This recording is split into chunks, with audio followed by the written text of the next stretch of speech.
Bonjour à tous et bienvenue sur Morgo Stories. Imaginez embarquer à bord d'un paquebot de luxe où tout semble avoir été conçu pour vous offrir des vacances de rêve. Entre les restaurants, les spectacles, les piscines et les escales sur des îles paradisiaques, des milliers de passagers profitent d'un voyage qui paraît aussi sûr qu'inoubliable. Après tout, comment pourrait-on disparaître au milieu de l'océan sur un navire entouré de près de 2000 personnes? Pourtant, dans la nuit du 24 mars 1998, une jeune femme de 23 ans va disparaître sans laisser la moindre trace. Voici l'histoire d'Amy Lynn Bradley.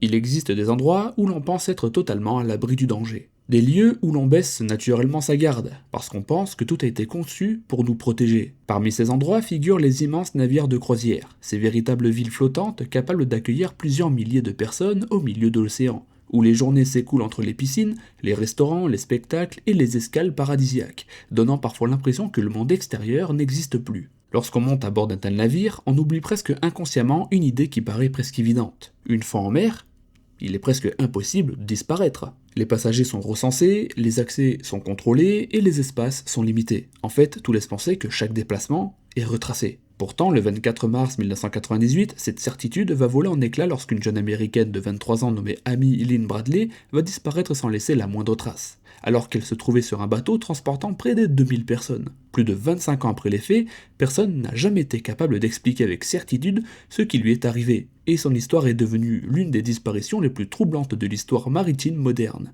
précisément parce qu'elle semble défier toutes les règles du bon sens. Pour comprendre pourquoi cette affaire continue encore aujourd'hui de fasciner les enquêteurs, les journalistes et les passionnés de faits divers du monde entier, il faut d'abord s'intéresser à celle qui se trouvait au cœur de cette histoire. Contrairement à certaines disparitions qui peuvent être liées à un entourage assez compliqué, à un passif assez tourmenté, eh bien le cas de Amy Lynn Bradley est totalement différent, parce qu'elle est décrite par ses proches comme une jeune femme ambitieuse, sportive et qui s'entend bien avec tout le monde. Née le 12 mai 1974 à Petersburg, en Virginie, elle grandit dans un environnement stable auprès de ses parents, Ron et Eva Bradley, ainsi que de son jeune frère, Brad, avec lequel elle entretient une relation particulièrement proche. Les témoignages de ses amis et de ses proches dressent le portrait d'une jeune femme indépendante, souriante et pleine d'énergie, qui possède une forte personnalité sans jamais perdre cette simplicité qui la rend immédiatement sympathique. Amy aime profiter de la vie, pratique le sport et relever de nouveaux défis, mais elle est également connue pour son sens des responsabilités et son attachement profond aux personnes qui l'entourent. Rien, absolument rien laisse penser qu'un jour Amy décide de disparaître volontairement, ou alors décide elle-même de couper les ponts avec ses proches. Après avoir terminé ses études, Amy commence à construire progressivement sa vie d'adulte. Elle travaille, fait des projets et envisage l'avenir avec enthousiasme. Pour ses parents, elle représente cette étape si particulière où un enfant devient peu à peu un adulte autonome, tout en restant très présent au sein de la famille. C'est précisément pour célébrer cette période de leur vie que la famille Bradley décide de réserver ce voyage exceptionnel, assez luxueux dans les Caraïbes, et surtout à bord d'un navire réputé pour son confort et ce côté luxueux. L'idée est simple, profiter de quelques jours ensemble, loin du quotidien, découvrir plusieurs îles paradisiaques et partager des souvenirs qui resteront gravés dans leur mémoire pendant des années. Personne ne peut imaginer rentrer de vacances avec des photographies, alors qu'en réalité, ils vont rentrer avec une obsession, une question permanente. Qu'a-t-il pu arriver à leur fille? Le navire choisi pour cette croisière est le Rhapsody of the Seas, appartenant à la compagnie royale caribéenne, l'une des plus importantes compagnies de croisière au monde. À la fin des années 1990, ce bateau représente tout ce que l'on attend d'un paquebot moderne. Long de plus de 200 mètres, il peut accueillir près de 2000 passagers ainsi que plusieurs centaines de membres d'équipage venus des quatre coins du monde.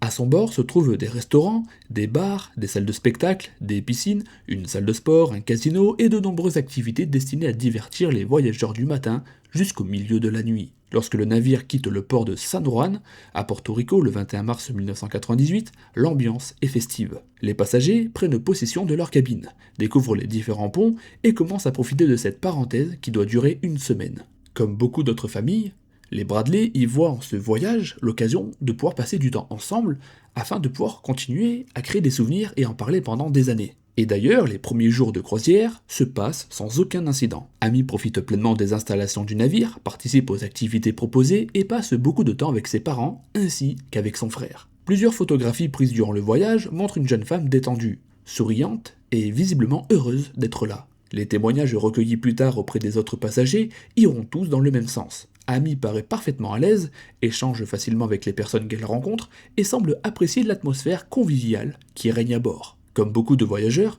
elle discute également avec certains membres de l'équipage, ce qui est une pratique tout à fait courante sur les navires de croisière où les animations favorisent les échanges entre le personnel et les passagers. Rien à ce stade semble sortir de l'ordinaire. Pourtant, un petit détail attire déjà l'attention de ses proches. Amy est une excellente nageuse, car depuis son enfance, elle pratique ce sport avec sérieux et ambition.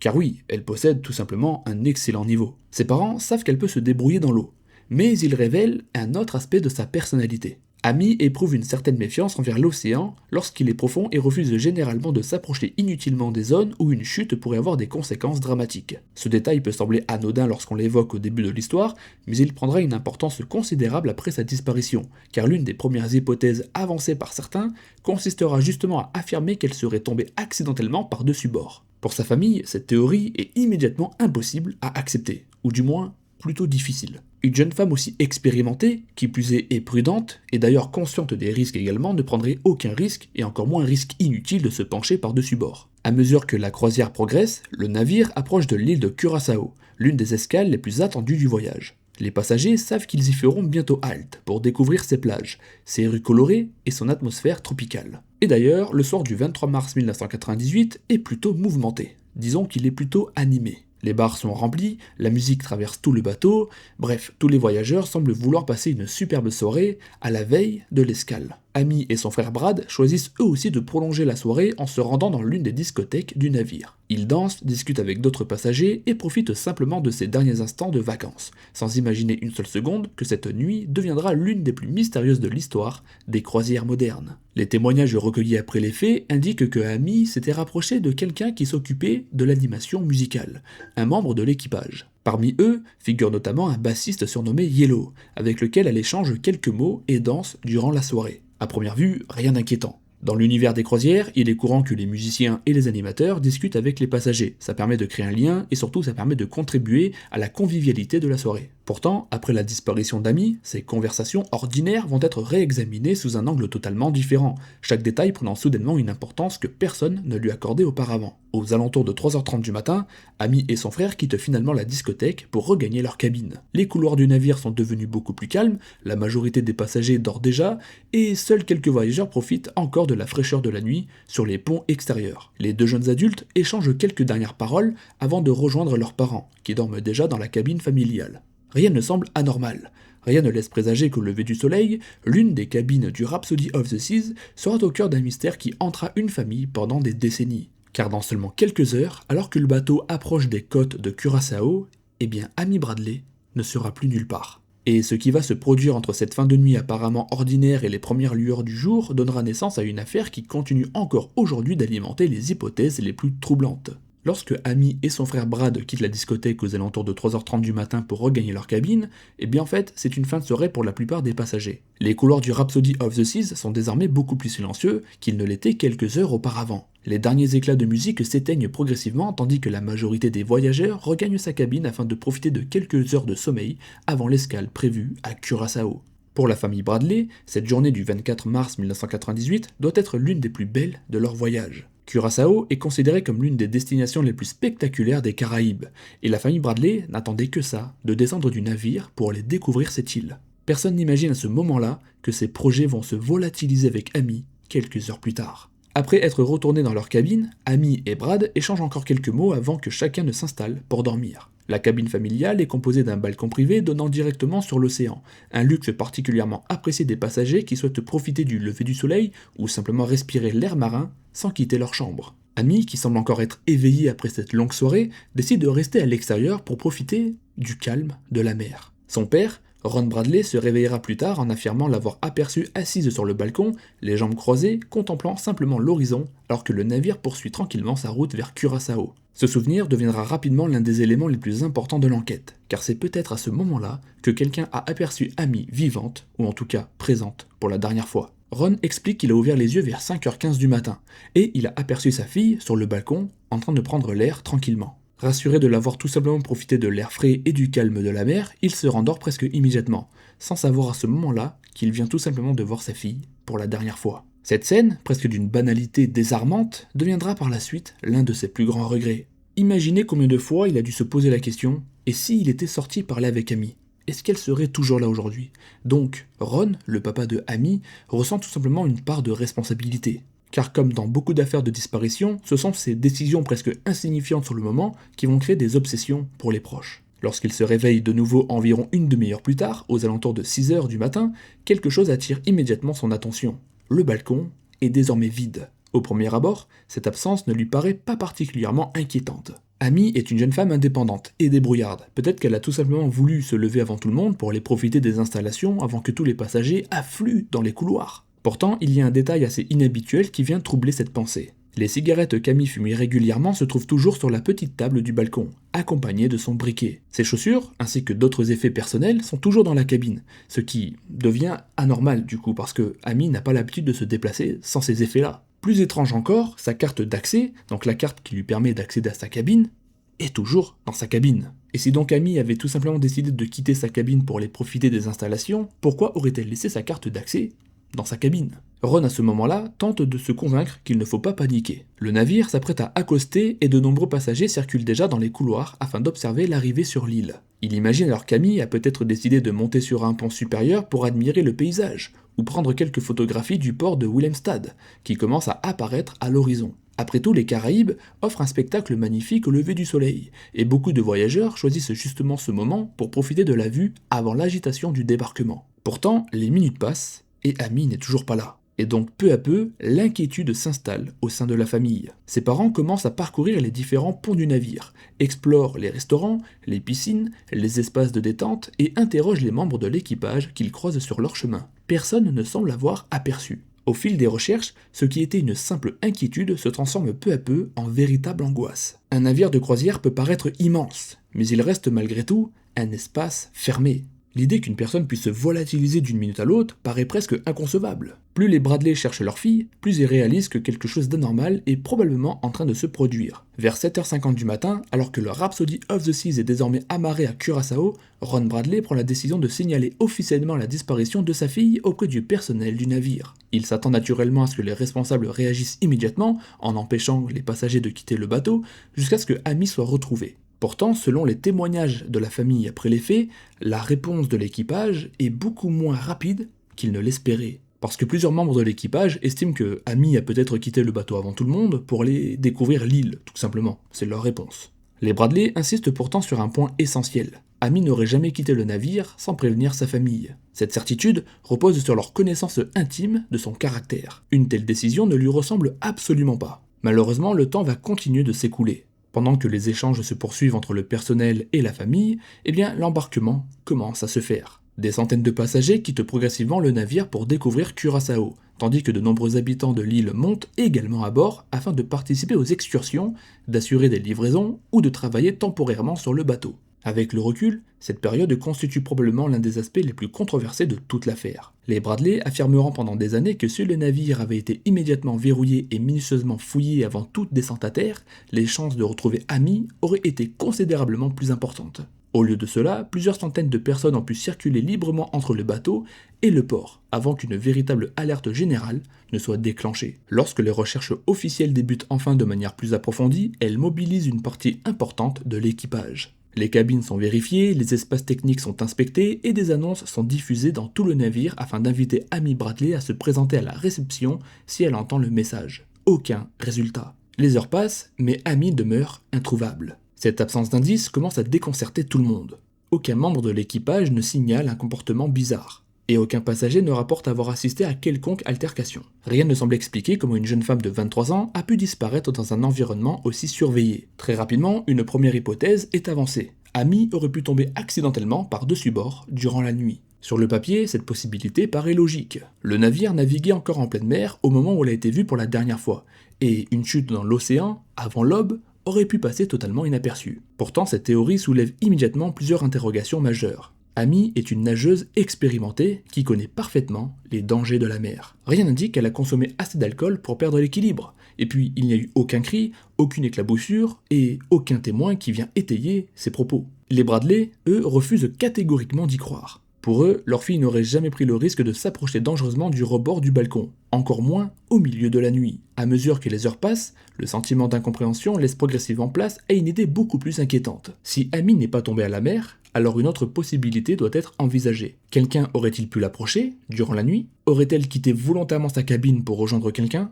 Ou encore plus troublant, aurait-elle pu être victime d'un enlèvement au sein du navire? À ce stade de l'enquête, aucune de ces hypothèses ne peut être confirmée, mais toutes paraissent désormais plus crédibles que l'idée d'une simple disparition accidentelle. Les jours suivants verront apparaître les premiers témoignages troublants, les premières incohérences et des pistes qui, encore aujourd'hui, divisent profondément les enquêteurs. Car si la disparition d'Amy Bradley est déjà difficile à expliquer, ce sont les événements qui suivront son absence qui transformeront définitivement cette affaire en l'un des plus grands mystères de l'histoire des disparitions en mer. À partir du moment où les recherches officielles ne permettent de retrouver ni Amy, ni le moindre indice matériel susceptible d'expliquer sa disparition, l'affaire change complètement de dimension. Ce qui ressemblait encore quelques heures auparavant à une disparition inquiétante devient progressivement un mystère international dans lequel chaque nouveau témoignage semble ouvrir une nouvelle porte avant de la refermer presque aussitôt, faute de preuves suffisantes. Les enquêteurs américains, les autorités de Curaçao et les proches d'Amy vont alors se retrouver confrontés à une situation particulièrement frustrante. Plus ils accumulent les informations, plus ils ont le sentiment que la vérité leur échappe. Chaque piste paraît crédible le temps d'un instant, avant d'être fragilisée par des incohérences, par manque d'éléments concrets. Pourtant, certaines d'entre elles vont continuer à hanter la famille Bradley pendant plus de 25 ans. Parmi les premiers éléments troublants figure le témoignage de plusieurs passagers qui affirment avoir vu Amy au cours de la soirée précédant sa disparition en compagnie d'un musicien du navire surnommé Yellow, membre de l'orchestre qui animait les soirées à bord. Selon différents témoins, les deux auraient discuté et dansé ensemble durant une partie de la nuit. Pris isolément, ce détail n'a rien d'exceptionnel. Car comme je vous le disais un petit peu plus tôt dans la vidéo, les musiciens et les animateurs ont pour habitude de discuter avec les passagers et de créer une sorte de convivialité, un moment assez fort, afin de contribuer à ce que la soirée se passe bien. Pourtant, après les faits, certains témoins déclareront avoir aperçu le musicien dans des circonstances qu'ils jugeront inhabituelles, ce qui conduira les enquêteurs à l'interroger. Malgré ces vérifications, aucune preuve ne permettra de l'impliquer directement dans l'affaire, et il ne sera jamais officiellement considéré comme suspect. Cette absence de conclusion ne fera toutefois qu'alimenter les spéculations. Certains affirmant que les investigations n'ont pas été assez approfondies pour écarter définitivement cette piste. Au fil des mois, un autre élément commence à attirer l'attention des enquêteurs. Plusieurs personnes affirment avoir aperçu une femme ressemblant fortement à Amy sur l'île de Curaçao après la disparition du navire. L'un des témoignages les plus célèbres provient d'un chauffeur de taxi qui expliquera avoir transporté une jeune américaine correspondant à son signalement. Selon son récit, cette femme lui aurait confié s'appeler Amy et lui aurait demandé où se trouvait un téléphone avant d'être rapidement rejointe par deux hommes dont l'attitude lui aurait semblé particulièrement autoritaire. Malheureusement, ce témoignage a été recueilli des mois après les faits, ce qui rend donc cette vérification quasiment impossible. Et donc les enquêteurs ne parviendront jamais à mettre un visage ou un nom sur la personne de la description du chauffeur, mais cela laisse planer un doute qui ne disparaîtra jamais totalement. Quelques années plus tard, une autre déclaration viendra confirmer les soupçons de la famille Bradley. Un membre de la marine américaine affirme avoir vu quelqu'un ressemblant fortement à Amy dans une maison close à Curaçao. Selon lui, cette dernière se serait présentée comme Amy Bradley et lui aurait discrètement demandé de l'aide, expliquant qu'elle était retenue contre sa volonté et qu'elle ne pouvait pas s'échapper. L'homme déclara plus tard qu'il n'a pas signalé directement cette rencontre par peur des représailles, par peur de causer plus de danger à la jeune femme. Et ce n'est qu'après avoir découvert l'affaire à travers les médias qu'il prendra conscience de ce qu'il avait vraiment vécu. Là encore, les enquêteurs tenteront de vérifier cette déclaration, mais aucune preuve matérielle ne permettra d'en confirmer l'authenticité. Pour les parents d'Amy, ce témoignage représente néanmoins une possibilité qu'ils refusent d'écarter, celle que leur fille ait été victime d'un réseau de traite des êtres humains opérant dans les Caraïbes. L'un des épisodes les plus troublants de toute cette affaire survient en 2005, lorsqu'une photographie est transmise aux autorités par une organisation spécialisée dans la lutte contre l'exploitation sexuelle. L'image montre une femme dont la ressemblance avec Amy frappe immédiatement les enquêteurs ainsi que sa famille. Sur cette photographie, surnommée par les médias la photo de la Barbade, la jeune femme apparaît dans une posture laissant penser qu'elle pourrait être contrainte de se prostituer. Les experts procèdent alors à de nombreuses analyses, comparant les traits du visage, les proportions du corps et différents détails physiques avec les photographies connues d'Amy. Aucune conclusion définitive ne pourra être établie. Certains spécialistes estiment que la ressemblance est particulièrement forte. tandis que certains disent qu'il est impossible d'affirmer à 100% qu'il s'agit bien d'Amy. Cette image demeure aujourd'hui encore l'un des éléments les plus célèbres du dossier, précisément parce qu'elle entretient l'idée qu'Amy aurait pu survivre longtemps après sa disparition. Face à ces différents témoignages, plusieurs théories vont progressivement émerger. La première reste celle d'une chute accidentelle, car c'est la plus facile à accepter. Pourtant, cette explication continue de présenter plusieurs faiblesses importantes. Aucun passager n'a entendu de cri. Aucun membre de l'équipage n'a signalé de chute. Les recherches menées en mer n'ont permis de retrouver aucun corps malgré les opérations de secours. Et surtout, la personnalité même d'Amy semble peu compatible avec un comportement aussi imprudent. Bien qu'il soit impossible d'écarter totalement cette hypothèse, elle laisse encore aujourd'hui beaucoup de questions sans réponse. La seconde théorie, qui demeure la plus convaincante aux yeux de nombreux spécialistes ainsi que de la famille Bradley, repose sur l'idée qu'Amy aurait été victime d'un enlèvement organisé peu avant ou immédiatement après l'arrivée du navire à Curaçao. Cette hypothèse s'appuie notamment sur le délai écoulé avant la fermeture des accès du bateau, période durant laquelle plusieurs centaines de personnes ont pu monter ou descendre librement du navire. Si Amy avait effectivement été retenue contre son gré dans une cabine ou dans une zone technique, pendant les premières heures ayant suivi sa disparition, il aurait été théoriquement possible de la faire quitter discrètement le paquebot au milieu de la foule. Et cette théorie pourrait également appuyer les différents témoignages qui assurent avoir vu Amy après la disparition à Curaçao, sans pour autant malheureusement pouvoir identifier les responsables. Au fil des années, les progrès de la science, l'amélioration des analyses génétiques et la multiplication des appels à témoins n'ont malheureusement apporté aucune réponse définitive. Les parents d'Amy ont poursuivi leurs recherches avec une détermination remarquable, refusant de considérer leur fille comme décédée tant qu'aucune preuve irréfutable ne viendrait confirmer cette hypothèse. Leur combat les conduira à collaborer avec le FBI, avec des enquêteurs privés et avec plusieurs organisations spécialisées dans les disparitions internationales, convaincus que la vérité se trouve peut-être encore quelque part, dissimulée derrière un témoignage oublié ou une information qui n'a jamais été correctement exploitée. Aujourd'hui, plus d'un quart de siècle après cette nuit du 24 mars 1998, le nom de Amy Lynn Bradley figure aujourd'hui parmi les affaires de disparition les plus mystérieuses des États-Unis. Son dossier reste officiellement ouvert. Le FBI continue de proposer une récompense pour toute information permettant de faire avancer l'enquête, et sa famille poursuit inlassablement son combat pour obtenir des réponses. Ce simple fait rappelle une réalité souvent oubliée lorsque l'on évoque les grandes énigmes criminelles.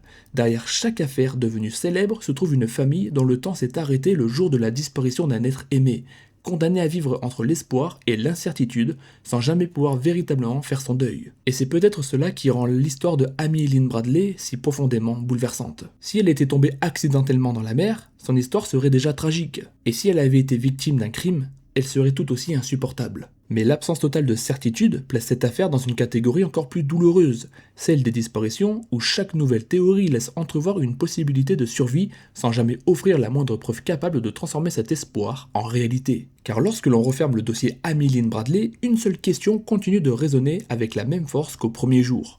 Comment une jeune femme de 23 ans a-t-elle pu disparaître d'un navire transportant près de 2000 personnes au milieu de l'océan, sans qu'aucune certitude n'émerge plus de 25 ans après les faits? Et si la réponse existait encore quelque part, dissimulée parmi les milliers de visages qui se trouvaient à bord du Rhapsody of the Seas cette nuit-là, attendant simplement que quelqu'un ose enfin parler? J'attends vos avis dans les commentaires. Merci de m'avoir regardé jusqu'au bout, j'espère très sincèrement que le contenu vous plaît, n'hésitez pas à vous abonner, moi de mon côté je vous remercie du soutien, et je vous retrouve très rapidement pour une nouvelle vidéo, une nouvelle disparition. Prenez soin de vous, bye.